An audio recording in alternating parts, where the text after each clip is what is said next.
अनेक दलिंदर आहेत ते म्हणते 7 लोक असताना बाबासाहेबांचंच नाव मोठं का? भाऊ ते बॅरिस्टर होते, इंग्लंडला शिकले, जपानमध्ये 12 नावाचा कोर्स केलाय, एवढं करून आपल्या भारताची हलाखीची परिस्थिती माहित होते, याच्यातलं एक बी बाहेर गेलं नव्हतं. मग यायला काय धतुरा माहितीये का घटनेत काय करायचं काय नाही?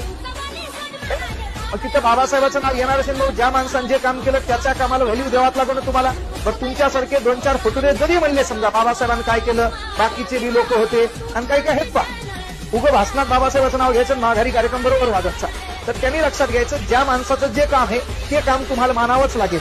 याच्यात दोघांनी राजीनामा दिलाय, म्हणजे एक जण गेलो होतं त्याच्या जागी दुसरं आलं, एका राजीनामा दिला, 5 जणांचं नाव इतिहासात कुठंच दिसलं नाही. डायरेक्ट इथंच कसं मोठं होईल भाऊ, है ना?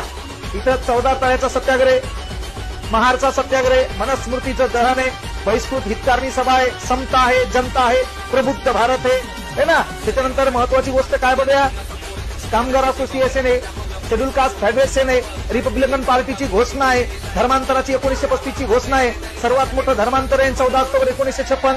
मग एवढं इतिहासात हापणाचं लिखाण ज्या माणसावर आहे त्याचं काम तुम्हाला मान्यच करावं लागेल ना. म्हणून तिथं आपण डायलॉग घालायचा नाही, आपलं काहीच खरं नाही ना. आपण तेवढ्या